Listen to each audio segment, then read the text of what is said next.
Bon, on est au chapitre 48, le dernier chapitre de Ézéchiel. Et en fait, étant un petit peu lire ce chapitre-là, pour moi, c'était juste une départition de la terre. Et là, on me dire, mais qui m'a pour enseigner dessus? On a déjà regardé ça. Mais en fait, c'est très, théologiquement, c'est très intéressant. Alors, laisse-nous découvrir ça ensemble, OK? Alors, ce que nous comprenons dans Ézéchiel, c'est que bon Dieu en vie habite avec nous. Bon Dieu en vie habite avec son peuple. C'est ça l'exercice de tout ce livre. C'est que bon Dieu peut faire un nettoyage pour faire sa peuple-là comprendre que l'idolâtrie, parce que déjà dans l'exil, je reste dans Babylone, et Babylone, c'était la référence du péché, la rébellion. Par exemple, la tour de Babel était construite dans la terre où Babylone est.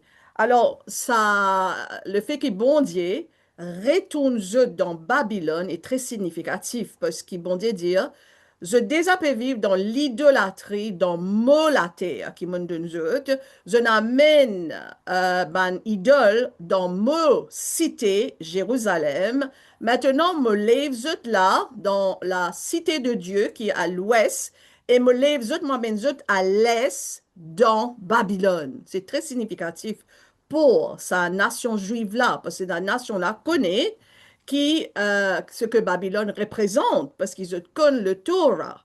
Alors, bon Dieu, lui, il peut faire un statement quand il fait ça. Et il bouse sa peuple-là et dit à eux, ben, je peux envie de vivre dans l'idolâtrie. Maintenant, moi, mène dans un pays qui fait l'idolâtrie, dans un endroit que l'idolâtrie, c'est faire partie de notre culture.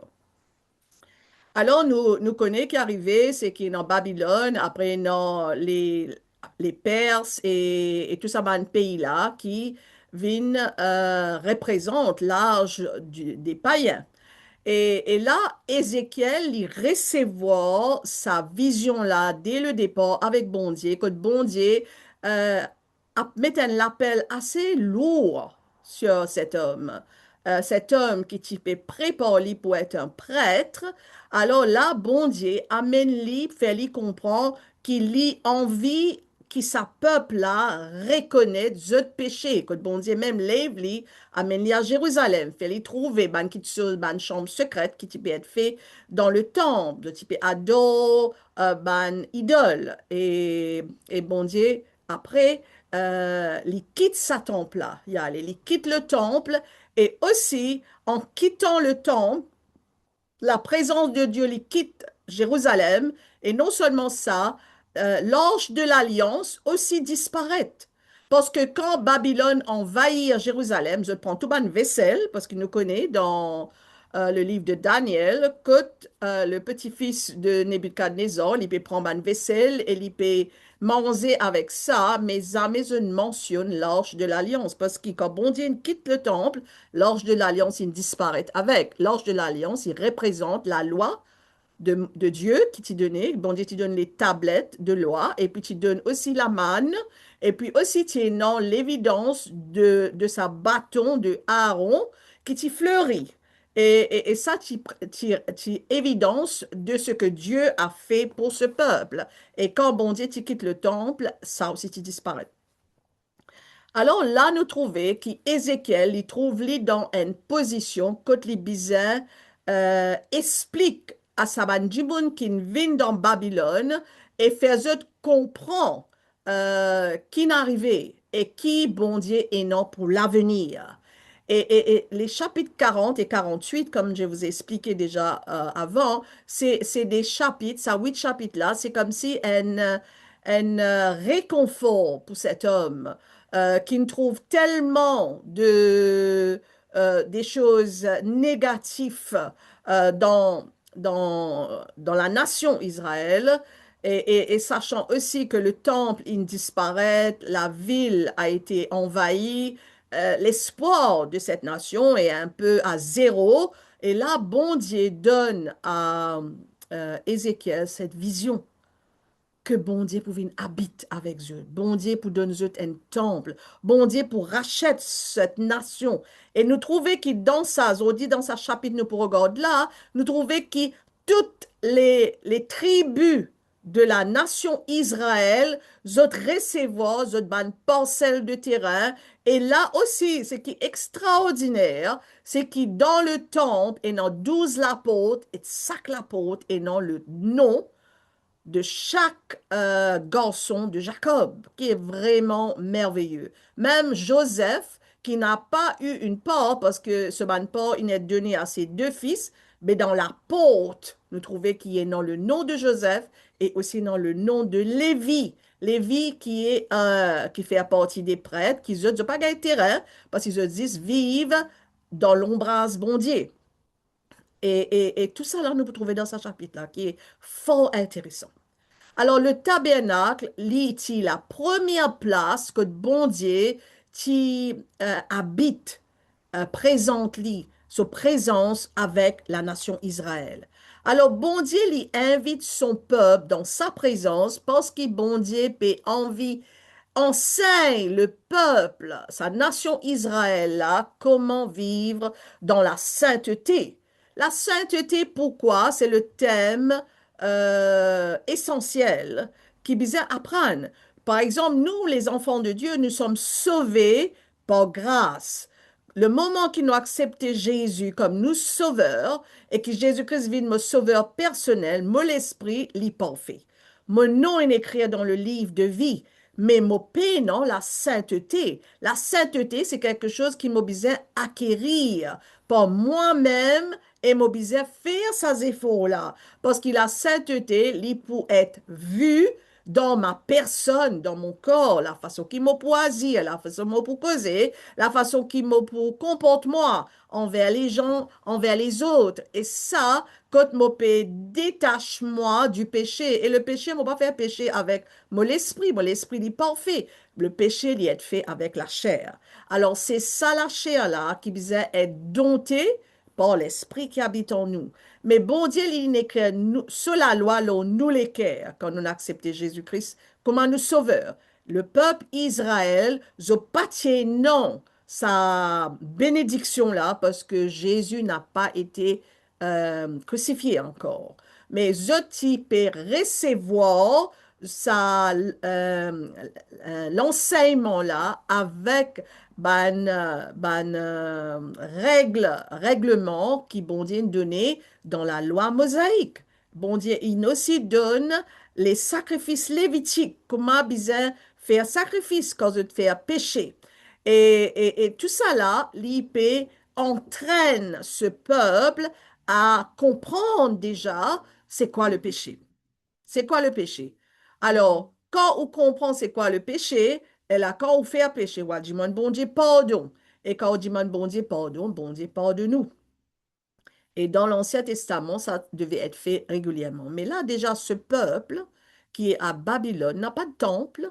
Je paye non aucune façon pour eux de faire un sacrifice, parce que je paye un lieu.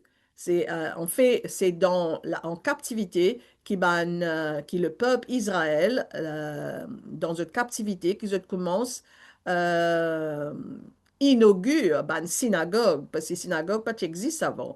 Je commence synagogue c'était un lieu de recueillement que je t'y joigne pour je lire le Torah et pour prier et tout ça. Donc ça peuple là maintenant, bon Dieu peut enseigner. Le tabernacle dans le désert qui est construit en 1450 avant Jésus-Christ dans le désert de Sinaï et le premier temple, bon Dieu donne l'instruction à Moïse qui apporte ça à la nation Israël et Salomon, l'île recevoir sa responsabilité là en 966 pour construire le temple et aussi bon Dieu qui apparaît en lui pour donner sa bénédiction et donne bénédiction aussi à ce ban ingénieur. Il y avait deux ingénieurs qui recevoir la bénédiction pour construire le temple. Mais nous connaissons dans Ézéchiel, dans chapitre 17, 11, en 586, bon Dieu, il quitte le temple parce qu'ils étaient dans trop beaucoup de idolâtrie. Je connais bon Dieu, un bon Dieu qui est dans excessivement de la patience. OK? Parce que même là, en 586, c'est à peu près 400 ans que bon Dieu peut tolérer la nation Israël.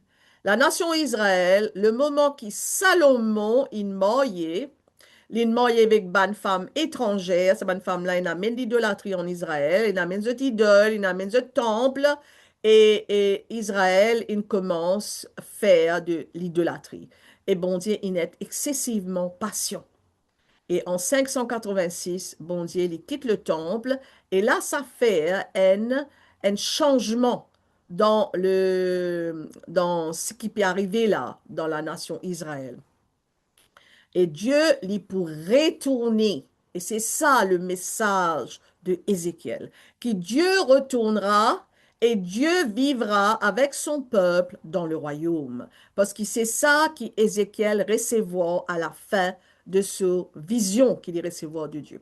Maintenant, si on veut faire un résumé de Ézéchiel, c'est qu'il nous comprend, mais je vais toujours dire que Ézéchiel il cause sur la sainteté de Dieu, qui est très, très vrai, c'est la sainteté de Dieu et que Dieu juge le péché. Ça, c'est sérieux. Même maintenant, Dieu juge le péché. Même le chrétien, celui qui est né de nouveau et qui est sauvé, est racheté, son nom est écrit dans le livre de vie, et s'il pêche, cette personne pêche, Dieu pour juger cette personne, si ça dit n'a pas dit pardon. Donc le péché est dans toujours une séparation avec la présence de Dieu, parce que quand un enfant bon Dieu les péché, bon Dieu pas qu'à répondre à la prière. Alors, tout ça là, il est important. Même la prière que Jésus-Christ vient nous faire, hein, notre Père qui est aux cieux, que ton nom soit sanctifié, que ton règne vienne. Dans ça, la prière là même, bon Dieu, Jésus-Christ dit à nous qui nous a dit, bon Dieu, pardon, dans ça, la prière là. Parce que quand nous venons un enfant bon Dieu, ça ne veut pas dire qu'il nous vient exempter de demander pardon pour les péchés. Parce que nous, pour pécher, ne soyons pas dans l'oblivious, je trouve pas le mot en français là, qui nous croit que nous ne pas pour pécher. Non, nous pour pécher, parce que nous encore dans sa chair là. Donc Dieu juge le péché. Dieu lui rachète le peuple, qu'il choisit un Dieu pour racheter le peuple Israël. Et Dieu cherche un peuple saint. Et ça nous trouvait à la fin, quand nous lisons aujourd'hui, que bon Dieu lui pour vivre avec son peuple, avec un peuple qui est saint. Nous pouvons aussi comprendre comment ce peuple est devenu un peuple saint. Alors, Dieu demeure parmi son peuple et le royaume de Dieu est rétabli. Le royaume de Dieu, qui bon Dieu in causé dans, ça c'est une chose qui tout bon prophète in cause là. Le royaume de Dieu, qui bon Dieu pour amener un royaume, pour Jésus-Christ, le loin de Dieu, va régner dans ce royaume. Ça a été parlé par les prophètes de l'Ancien Testament constamment. Et Jésus lui-même, quand il était sur la terre, il a dit, le royaume de Dieu est proche parce que lui, il est la porte. Alors, nous trouvons que dans Ézéchiel, le Dieu saint, il juge son peuple pécheur, mais à cause de son nom. C'est à cause de son nom que Dieu, il purifie ce peuple, il restaure et il demeure parmi le peuple qu'il a choisi, afin que Israël et les nations sachent qu'il est l'Éternel. Depuis le départ, la seule préoccupation de Dieu, c'est que la nation Israël vienne un peuple saint pour que les nations alentours capables de connaître qui ça n'a bon Dieu été. Comment dire, Israël, c'était comme un magasin avec une vitrine et tout le monde qui passait dehors trouvait, ah oui, mais on vit comme ça, bon Dieu, de Israël là. Et ça, c'était une conversation qui ban nation qui causait pendant le royaume, la monarchie de Israël, que toute la nation, tu dis, mais comment ça, sa nation Israël, qui a gagné une victoire avec Tigit people, avec Tigit Jimoun, bon Dieu, parfois fait ban ressorti dans le ciel et attaque l'ennemi de Israël. Alors, ça va national trouver tout ça là. Et tout ça là, c'était quelque chose qui typait faire, ça va nation-là envie connaît le Dieu de Israël. Pareil comme Jésus quand il était sur la terre, quand il type commence à faire un miracle, ça un miracle là, c'était un signe que lui, il était le Messie, le choisi loin de Dieu, qui venait pour sauver l'humanité. Les signes, je t'apporte, je ban avant-coureur pour apporter une compréhension qui s'en a derrière ça ban signe-là. Alors, c'était ça ce que Israël devait être. Et nous trouver qui, pendant toute la monarchie et même après, pendant les années prophétiques, parmi les prophètes, je pas faire ça. Et là, bon Dieu dire qu'à la fin, bon Dieu, pour restaurer ça, bon Dieu amène ce qu'il te promette à l'accomplissement. Alors là, nous trouvons que dans le désert, bon Dieu, il a envie de vivre avec son peuple et il peut descendre sur la table propitiatoire une fois l'année pendant la Pâque. Mais dans le royaume, là, je trouve ça petit dessin, me mettez là, sur l'écran, que bon Dieu pourrait venir vivre avec son peuple saint dans le royaume, l'eau une montagne élevée. Parce que la façon que Israël est en ce moment, le relief de cette terre, il n'est pas pour comme ça. Bon Dieu, pour sens le relief de la terre, quand Israël était, quand il pouvait un plus grand espace et il pouvait élever sur la montagne la plus haute qui est non, dans le monde. Quand Israël, et ensuite, une chose à noter, que la ville de Dieu, la ville où le temple, Dieu va résider, ne va plus jamais être appelée Jérusalem. Ça va être la cité de Dieu et ça va être Yahweh Shammah. C'est ça le nom. C'est que n'est plus pour appeler Jérusalem. Et je te rappelle, la dernière fois, quand nous regardons dans Ézéchiel, que bon Dieu tu dit que Jérusalem invite le délice des yeux de la nation. Que pour eux, Israël invite comme si l'honneur et l'orgueil, il amène à la chute. Maintenant, la ville, il y a non le nom de Dieu. Yahweh Shammah. C'est Dieu est ici, Dieu est là. C'est ça le nom de la ville. Et c'est comme ça que toute la nation pour venir, pour dire, allez, mon pays envie à dans Yahweh Shammah. Il n'est pas pour dire mon pays à Jérusalem, on peut dire Yahweh Shammah. Et déjà par le nom, je peux expliquer que c'est là que bon Dieu, le Dieu du ciel, habitait. Ça, c'est extraordinaire, la façon que bon Dieu lui révèle sa parole là à Ézéchiel. Maintenant, nous devons comprendre que ça va, enfin, moi, tout le temps dire que la Bible est littérale, un livre littéral, nous devons lire littéralement, à moins d'expliquer que c'est un symbole, ok? Donc, ça va un chapitre 40 et 48 là, c'est très littéral, et je t'explique tout un de choses qui pourraient arriver dans le royaume. Par exemple, nous regardons le système de sacrifice qui peut exister dans le royaume. Un sacrifice, pointe au sacrifice de Yeshua, ce que Jésus-Christ a fait. Ça va un sacrifice qu'ils ont fait là. Je pape sauve zot. Et je ne pas qu'à venir dire, mon vie accepter Jésus comme mon sauveur. Alors il y a même sur l'agneau, les mines faire sacrifice. Non, ça n'a pas marché. Ça va un sacrifice là. Nous pouvons trouver un petit moment là, qu'ils ont fait, nous des accords là, mais on dit, nous pouvons finir avec sa livre là. Alors nous faisons un petit recul sur des choses qui sont très importantes. Alors, les sacrifices, c'est qu'ils ont fait pour garder la nation pure et sainte. Pareil comme on prend la Sainte Seine. La Sainte Seine, c'est un rappel de ce que Jésus-Christ a fait sur la croix. Et Jésus-Christ appelle ça la nouvelle alliance. Mais ben, la nation juive, je peux faire un sacrifice comme un rappel de ce que Jésus-Christ a fait. Donc, le message de Ézéchiel, c'est que bon Dieu est saint, c'est pour ça bon Dieu juge le péché, et à cause de son saint nom, et que ce une promesse qu'il nous fait dans son alliance, il pourra jeter ce peuple, et là, les pauvres habitent avec eux dans le royaume. Bon, les sacrifices dans le temple, dans Hébreu, il dit à nous, il est impossible que le sang des taureaux et des boucs ôte les péchés. Ça, hébreu, tu peux faire une référence à l'Ancien Testament parce que le but de un sacrifice mosaïque était de servir d'image physique et visuelle de ce que le Messie va faire dans l'avenir. Parce que dans le mot hébreu, ça, sacrifice qu'ils ont fait là, ça s'appelle kafor. Kafor, c'est une couverture. Une couverture jusqu'aux prochaines fois côte ou pour pécher. Parce qu'il y a une couverture, c'est que bon Dieu pas trouvé assez. Une faire au sacrifice, bon Dieu mettait une couverture là. Bon Dieu pas effacé.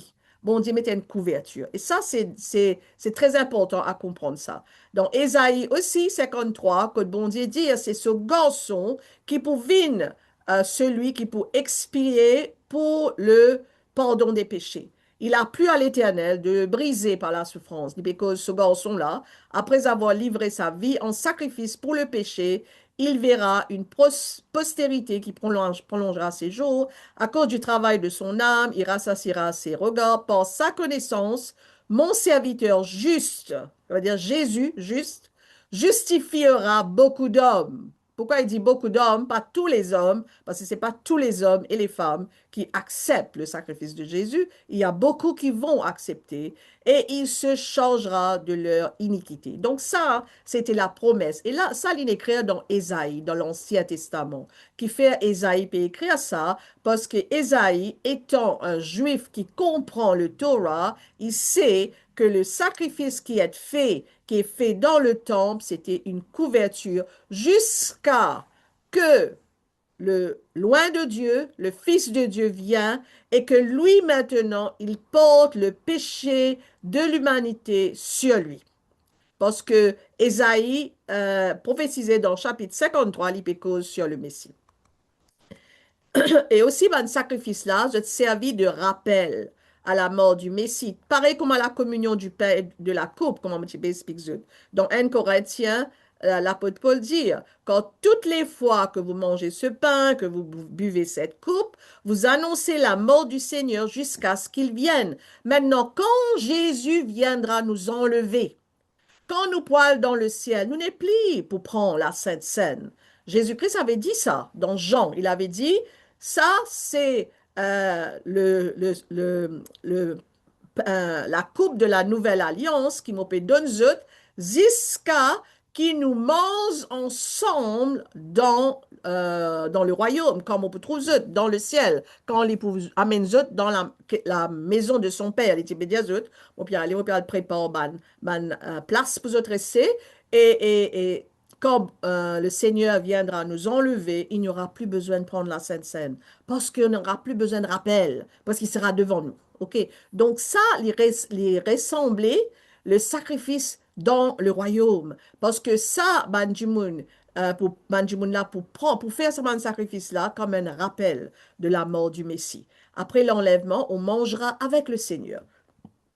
Et les sacrifices millénaires sont aussi le moyen de restaurer la communion pour les saints millénaires qui pêchent dans le royaume, inclus la nation juive. La nation juive, quand je rentre dans le royaume, je rentre dans le royaume complètement racheté, parce que c'est le groupe des élus qui sortit dans la grande tribulation et je rentre dans le royaume et je n'acceptais Yeshua comme notre sauveur et bon Dieu protège et puis je rentre dans le royaume. Quand je rentre dans le royaume, je rentre dans le pas comme un écho glorifié, mais comme un écho charnel parce qu'ils ont des échos encore humains, pareil comme à nous en ce moment. Et ça là nous connaît, ont des enfants, et ça des enfants là pour des années de nouveau. Mais tout ça, ban cérémonie de sacrifice, tout ça, ban rappel de la sainteté pour faire que sa peuple là, lui pour vivre dans la sainteté, et ça ban du monde qui pour naître là, des enfants qui pour naître là, pour recevoir Jésus et pour être sauvés. Donc ça, les rappelle nous, ça ban sacrifice là pour rappel à du monde dans le royaume, inclus juifs et inclus les païens, qui ont besoin confessent leurs péchés. Comme un Jean 9 dit à nous, si nous confessons nos péchés, Dieu est fidèle et juste pour nous les pardonner et pour nous purifier de toute iniquité. Quatrième petite chose qui s'appelle sacrifice millénaire là, apporté, c'est un nettoyage rituel. Parce qu'il peut non le très saint qui peut habiter dans le royaume, dans le temple. Bon Dieu pour habiter là-dedans. Nous trouvons ça. Que la gloire de la Shekinah va rester dans le temple. Maintenant, imagine, Dieu peut habiter à quelques pieds de nous, présence. Ça veut dire nous besoin nous-mêmes, garde-nous rituellement purs. Et c'est pour ça, ça m'a un sacrifice là aussi, je t'ai fait pour ça. Dans Ézéchiel 45, l'ange dit à Ézéchiel, tu feras de même le septième jour du mois pour ceux qui pêchent involontairement ou par imprudence, vous purifierez ainsi la maison. Et dans beaucoup d'autres versets avant, on va pas mettre tout ça là parce que nous avons déjà couvert ça, mais bien faire la purification de la maison de Dieu.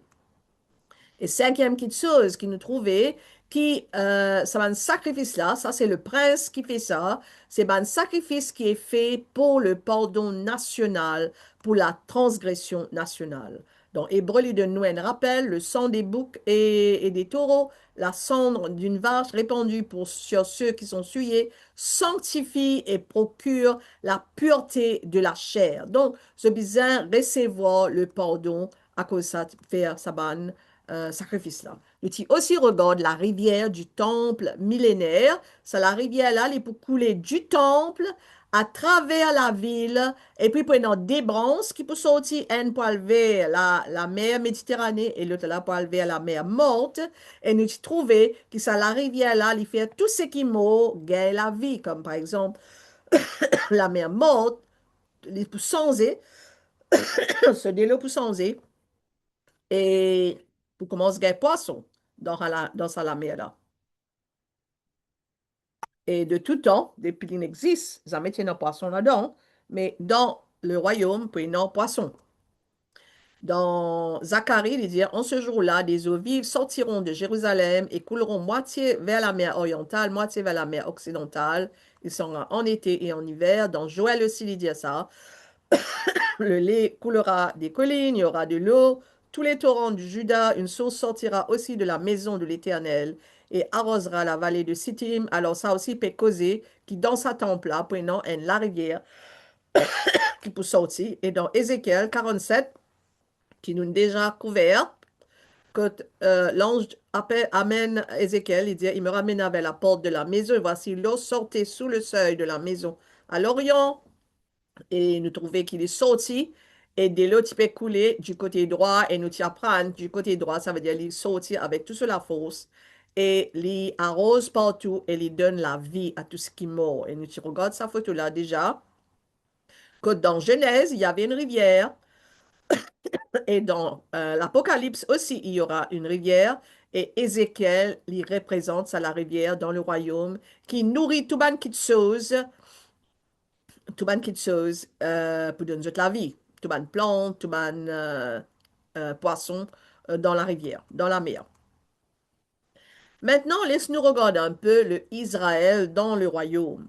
Pour la première fois dans l'histoire d'Israël, les Juifs prennent toute la terre qui bon Dieu t'y promet à Abraham. Depuis que bon Dieu t'y fait la promesse à Abraham, bon Dieu t'y donne une dimension en fait, mais jamais je acquérir ça la terre là dans l'intégralité. Mais dans le royaume, oui, puis non, je pourrais recevoir toute la promesse et ça la terre là, il peut diviser en 12 divisions tribales. Chaque tribu pour recevoir sa portion. Dans Ézéchiel 47, nous dit ça, bon Dieu t'y causé, il dit ça va une limite du pays qu'ils ont pour distribuer en héritage aux 12 tribus d'Israël, quand Joseph t'y pourrait support, vous en aurez la possession l'un comme l'autre, quand j'ai juré la main levée de le donner à vos pères, ce pays vous tombera donc en partage. Alors là, bon Dieu peut faire rappel à Abraham, la promesse qu'il fait à Abraham, quand il dit, il vous donne toute ça la terre là, et bon Dieu dit qu'il lui donne zut. Les limites du pays, ça veut dire pour donner zut, sa superficie là, le périmètre, exactement comme bon Dieu t'y promet aux 12 tribus. Et aussi les frontières de la terre dans le royaume, Ézéchiel 47, 15 à 20, nous dit ça, bah, limite du pays, par exemple le nord, les pour enlever à la mer Méditerranée et puis le Liban, le sud de la Syrie, comment il était en ce moment, et la rivière Euphrates. Ça, c'est le nord du pays. Dans l'est, puis dans la rivière, une partie de la Syrie, le Damas, le Jourdain et la mer Morte. Et sud, prenant le sud de la mer Morte, le nord de la Sinaï et la mer Méditerranée, et l'ouest, Israël, pour trouver juste d'en bas la mer. Par exemple, en ce moment, il y a le Gaza. Alors, Israël, il est complètement sur la mer, dans le côté ouest, la mer Méditerranée. Et là, si, troisième qui se nous trouvait, la division nord du tribu est divisée en 7 divisions tribales. Alors, laisse-nous commencer à lire. Ézéchiel 48, verset N, la lipe donne ban nom et nous trouver tout ban tribu, je gain, je terrain. Voici les noms des tribus. Depuis l'extrémité septentrionale, le long du chemin de Eplon et Hamath, la frontière de Dama au nord, ok, et non, Dan. Ok, bon, vous dites ban non, garçon Jacob, si, tout ça, ban nom là, euh, les isban position, que ça va être dans le temps que je pourrais savoir ça. Donc, mon pas même connaît que ça va une place ça a été.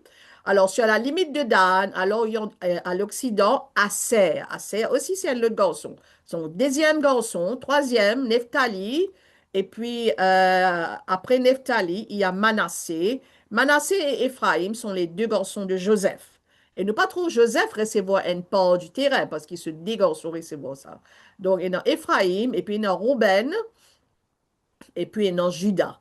Donc, ça, sept terrains-là se trouvent dans le nord de la division du terrain. Alors, si nous regardons sa photo-là, il montre nous tout ça, sept garçons-là, se place.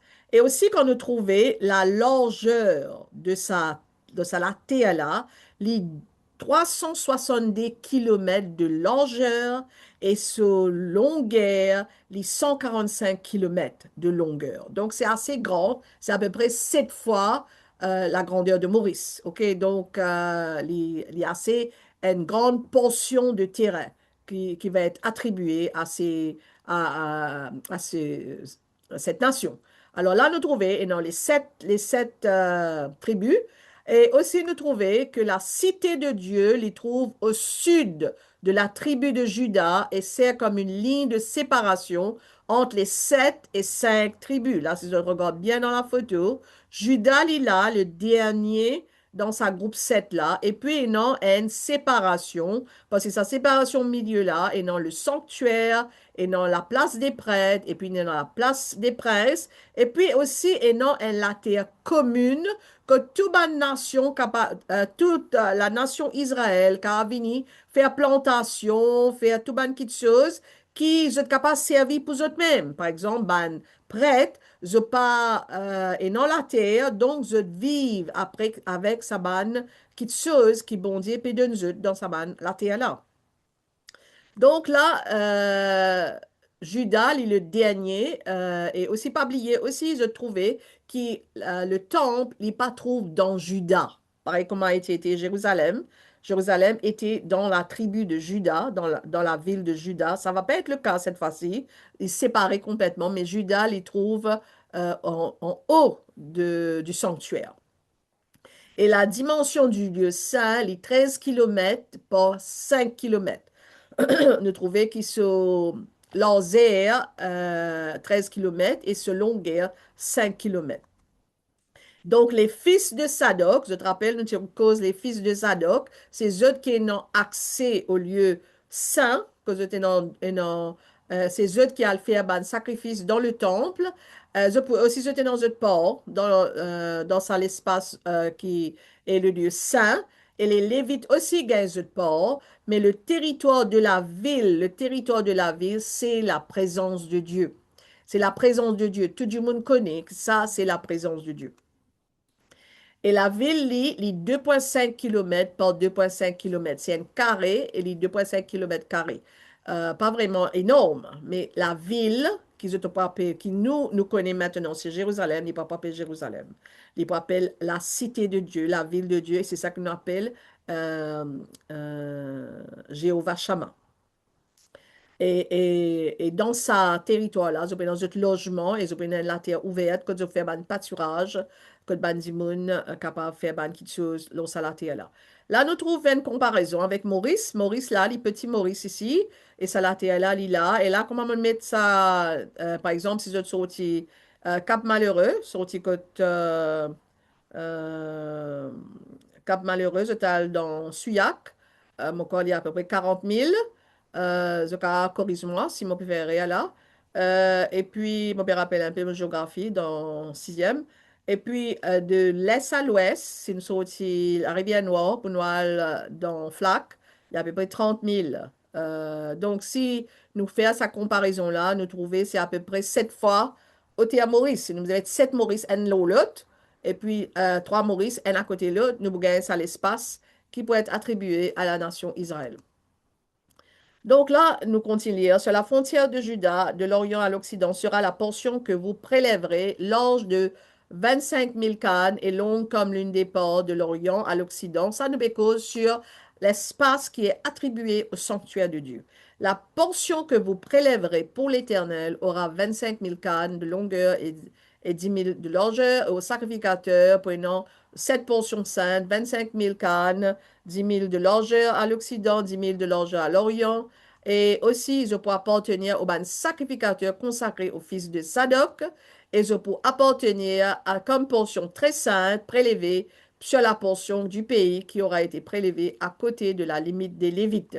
Et les Lévites, comment montrer ça dessin là, là, c'est un peu ça, prenant le sanctuaire, prenant les fils de Zadok et puis prenant les Lévites. Et puis, la ville sacrée, les 5 000 cannes qui resteront en longueur sur les 25 000 seront destinées à la ville. Alors, c'est ça la ville. Il ne va pas dire Jérusalem, il dit à la ville. La ville sera au milieu. Et voici les mesures du côté septentrional, 4 500 du côté méridional et du côté oriental, 4 500. Donc, c'est un cube, un carré. Que la ville aura une banlieue de 250 au nord et 250 au midi et 250 à l'orient et 200 me rate un bout là. Le reste sur la longueur parallèlement à la portion sainte, 10 000 à l'orient, 10 000 à l'occident parallèle à la portion sainte formera les revenus destinés à l'entretien de ceux qui travailleront pour la ville. Alors, ça terrain que moi tu peux dire qui un terrain que ban résident capable d'aller à le planter et ça ban résident là, il n'est pas nécessairement c'est les Lévites qui font ça, c'est tout ban du monde dans le pays qui est capable de venir faire ban si l'élevage, faire ban si plantation pour qui ça ban prête là capable de manger. Alors, le sol sera cultivé par ceux de toutes les tribus d'Israël qui travailleront pour la ville. Alors, toutes les tribus, vous pouvez non sa responsabilité là pour venir planter, pour venir faire ban travail, pour qui ça ban prête là capable de manger. Toute la portion prélevée sera 25 000 cannes en longueur et 25 000 en largeur. Qu'est-ce que bon Dieu peut dire à cette nation-là? Peut créer une certaine unité. Parce que si une chose qui existe dans la période de la nation Israël, pendant la monarchie et pendant les prophètes, c'est dans tout le temps euh, corruption entre ban tribus. Contiennant le nord Israël, qui est séparé avec le sud à cause de l'idolâtrie, et je pas causer avec les uns les autres. Là, bon Dieu, puis amène tout ça, ban tribu là, puis dire, je travaille ensemble, parce qu'il a dit bien, le sol sera cultivé par ceux de toutes les tribus d'Israël, qui pour travailler pour la ville. La ville, c'est pour le sanctuaire, la cité de Dieu. Alors là, bon Dieu, puis apporte sa l'unité dans sa nation-là, qui est merveilleux, franchement. Alors là, nous devons comprendre où est située la ville, me mettre la ville de Jérusalem pour faire une compréhension, mais il n'est pas appelé la ville de Jérusalem. La Jérusalem millénaire est située dans le quartier central. Elle ne s'appelle plus Jérusalem, mais Yahweh Shammah. C'est ça le nom qu'il nous trouvait à la fin de ce chapitre. Elle se situe entre Juda et Benjamin et non au sein de Juda, comme c'est le cas en ce moment.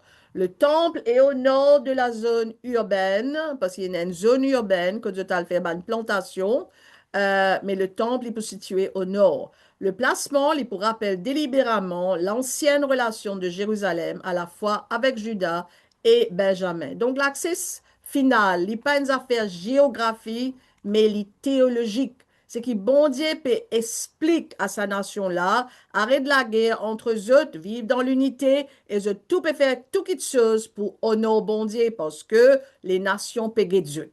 Alors, le nom de la ville à partir de ce jour-là, dans le dernier verset dans Ézéchiel, il dit, hein, le nom de la ville à partir de ce jour-là sera l'Éternel est là, Yahweh Shammah. C'est ça le nom de la ville, ce nom. Quand tout le monde peut aller pour dire, mon papa à Jérusalem, les autres pour dire, mon papa Yahweh Shammah. Et ça, c'est déjà une confession. Parce que tout ban exilé d'Ézéchiel, la plus grande promesse n'était pas de savoir où se trouverait Jérusalem sur la côte, mais que la gloire bon Dieu pour descendre. La gloire qui n'a allé, la gloire qui quitte le temple, c'est ça qui se peut atteindre, qui bon Dieu pour venir et pour descendre et pour vivre avec son peuple à jamais.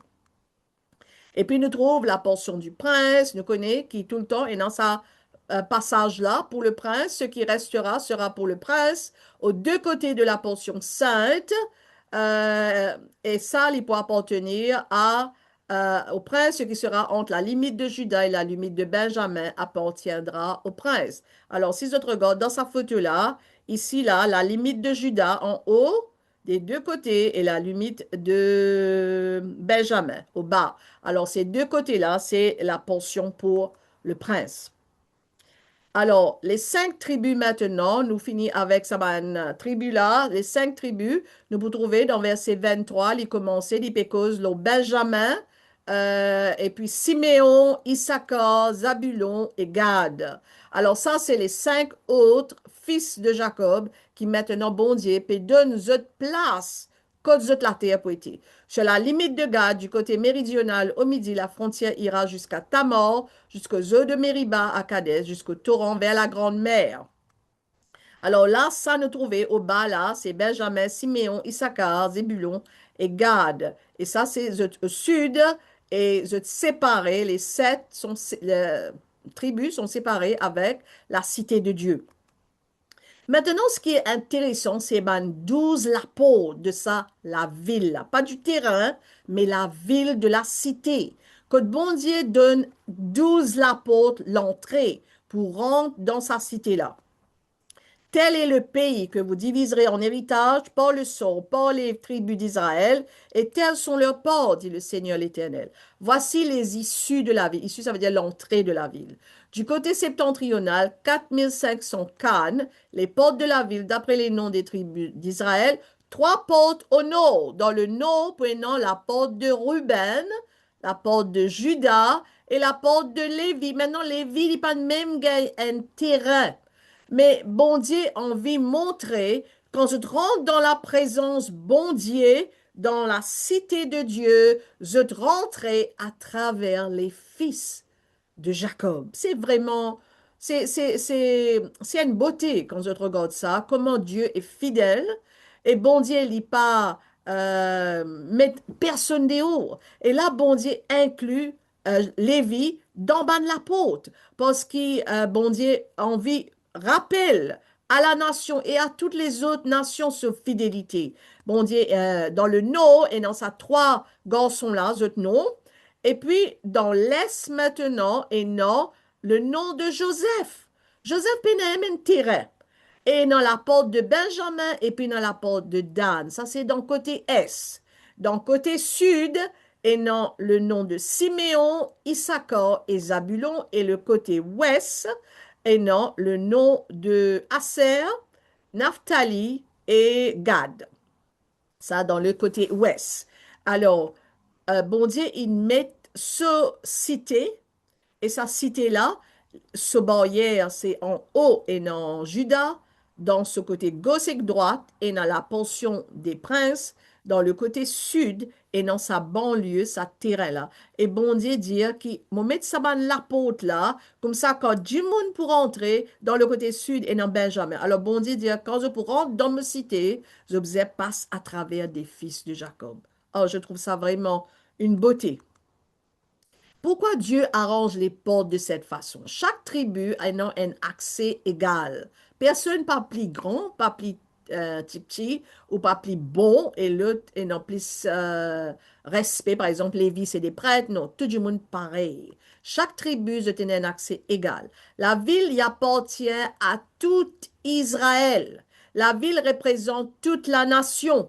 L'inclusion de Lévi est théologiquement significative parce que la ville, il y a une communion d'alliance. Bon Dieu peut montrer sa fidélité. Et Joseph, il remplace Ephraim et Manassé et lui aussi gagne la porte. Joseph, il gagne sur la porte. Dieu habite au centre. Alors, on traverse par la porte de tout Saban, non, de la nation Israël, tout Saban garçon, les autres non, ou traverse par Saban la porte là, et on rentre au centre et on vient dans la présence de Dieu. Les tribus entourent la demeure de Dieu. Je te rappelle sa photo me montrer au commencement là, que tenant la façon que bon Dieu tu fais à sa l'attente là, camper autour de la tente dans le désert, c'était comme ça. Que au milieu et dans la présence de Dieu et tout ça l'attente là, je camper tout autour parce qu'il y a une tribu je entoure la présence de Dieu. Je entoure la demeure de Dieu. Je connais tout ça là, li enseigne nous comment nous, maintenant, nous besoin vivre. Qui nous, si nous comprenons, quand vraiment nous arrive et dans sa compréhension là de qui nous était, nous sommes des enfants de Dieu. Nous sommes bénis et Dieu habite en nous. La présence de Dieu habite en nous. Si nous, vraiment, quand nous comprenons ça, il y a une réalité pour nous. Il change nous complètement. Il change nous la façon de vivre. La vie de la nation maintenant est ordonnée autour de la présence de Dieu. L'Éternel est là. Yahweh Shama. Le périmètre de la ville sera de 18 000 coudées et à partir de ce jour-là, le nom de la ville sera, c'est pour ça bon Dieu dit, à partir de ce jour-là, il ne pas dire zis, le nom sera, il dit à partir de ce jour-là. Ça veut dire Jérusalem n'existe plus. Le délice de la nation Israël n'existe plus. Maintenant, la ville, le nom de la ville est appelé le Seigneur est là. Yahweh Shama. La ville ne s'appellera plus Jérusalem, mais Yahweh Shama, Yahweh est là. Le temple existera dans le royaume, la largeur est 2,5 km et la gloire de Dieu pour résider dans le temple millénaire. La gloire de Dieu pour résider en permanence. En permanence. Bon Dieu, pas pour quitter. Le temple animal, pareil comme il fait dans Ézéchiel 10 et 11, parce qu'il n'y aura pas d'idolâtrie, parce que la nation est sanctifiée et la nation est sauvée, rachetée par le sang de Jésus. Dans Apocalypse 22, nous lire qui dans l'éternité, bon Dieu, sa présence, pareil, il pourrait avec ce enfants, ce racheté. Le trône de Dieu et de l'agneau sera dans la ville, ses serviteurs le serviront et verront sa face, et son nom sera sur leur front. Donc, le résumé qu'il nous trouvait là, c'est qu'il est dans la sainteté de Dieu, qui bon Dieu, il peut juger son peuple quand il est dans le péché, et nous trouvait qu'il bon Dieu pour venir vivre avec son peuple. Israël et les nations pour connaître qui est l'Éternel, parce que la ville même pour appel l'Éternel est là. Yahweh Shama. Yahweh Shama expliquait que ban parcelle des tribus, il dit à nous, côte Israël était, ban l'apôtre dit à nous, qui appartient à Dieu. La nation, c'est eux qui peut camper autour de Dieu. Et ça montrait eux appartenance. Ban l'apôtre zut proclamait que tout ban tribu du nord, sud, forte et faible, fidèle et restauré, tout, et dans une place dans la vie. Personne pas exclu. Bon Dieu pas donne ça parce que je super-héros, mais parce que bon Dieu ne pardonne autres et bon Dieu maintenant il habite avec ce peuple parce que c'est un peuple racheté. Le péché ne fait plus partie de toute la vie. Yahweh Shammah l'Éternel est là. Dans l'Apocalypse 21, 3 dit, voici la demeure de Dieu et avec l'homme. C'est ça qui, dans Apocalypse, Jean lit écrire sur le royaume. Voici la demeure de Dieu et avec l'homme. La Bible, tu commençait avec bon Dieu morcé dans un jardin. Bon Dieu, tu peux morcer dans un jardin avec bandimoun qui est innocent. Et la Bible est terminée avec bon Dieu qui morce avec bandimoun, pas bandimoun innocent, mais bandimoun racheté. Bandimoun qui sont purifiés, qui sont l'équerre maintenant, ils ont même nature avec Dieu. Et nous n'êtes rachetés par le sang du Fils de Dieu, Yeshua lui-même. L'administration de Dieu est complète pour le salut de l'humanité et Ézéchiel maintenant, il vient à la fin de la révélation de l'Ancien Testament et il déclarait que la tragédie de l'exil n'est plus pour là. Il n'y aura pas l'exil, pas pour donne le dernier mot parce que bon Dieu maintenant pour sauve le peuple et bon Dieu pour habite avec son peuple. Le dernier mot est Yahweh Shammah, Jéhovah Shammah. L'Éternel est là. Ça, c'est l'espoir de sa nation qui est abandonnée pendant des milliers d'années maintenant. Cette nation est abandonnée. Et ça, c'est Zut confort. Ça, c'est Zut espoir. Le dernier mot est Yahweh Shammah, l'Éternel est là.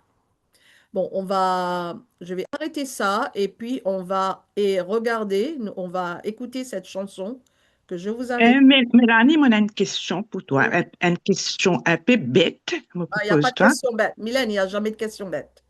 OK? Là, tu parles du royaume millénaire, là. Oui, oui. Et nous, on n'est pas dedans, nous? Oui, oui, mais non. Alors, mon pour expliquer ça, les païens, ça c'est because le temple, là, le temple. Ah, ok, ok, d'accord. Ok. En fait, mon type, regarde ça sur l'administration des païens dans le royaume et puis dans l'administration juive dans le royaume. Et moi, pour couvrir ça après. Ah Euh, bon, d'accord. D'accord. la semaine prochaine, Mary va faire quelque chose. Alors, après le 13, mon pour couvert dessus, mon pas l'eau là. Oui, les Ok. païens, parce que Ouais. nous serons des rachetés. Il y Ok. aura l'Église qui Oui. va régner avec Jésus et Mhm, l'Église inclut païens et juifs. L'Église qui mhm. sera enlevée et rachetée, ce sera les Juifs et les païens. Ça, il y aura le règne avec Jésus. Et puis, il y aura aussi les païens dans le royaume qui est dans eux propre, dans plusieurs nations. Alors, eux aussi, quand vous êtes nés de nouveau, et dans quelque chose qui peut être fait pour eux. Donc, nous pourrons regarder tout ça là après. D'accord? Ok. C'est D'accord. bien que tu as Mhm. posé cette question. Ce n'était pas une question bête, Mylène. C'est toujours une bonne question. Merci. Ok. Bon, Ok. laisse-nous regarder un peu si Mauricie retrouve sa santé là. Euh,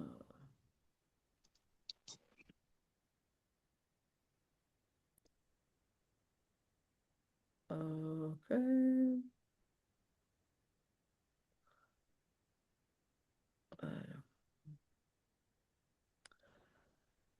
Oh Dieu. C'est ici. Non,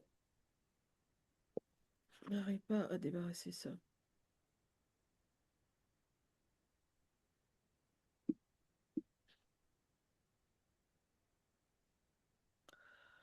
Ok, je n'arrive pas. Ok, je vais arrêter le recording. Je voudrais en fait mettre stop share.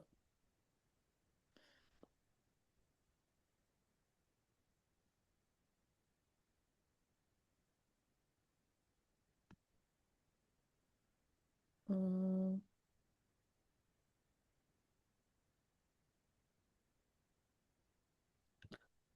ok.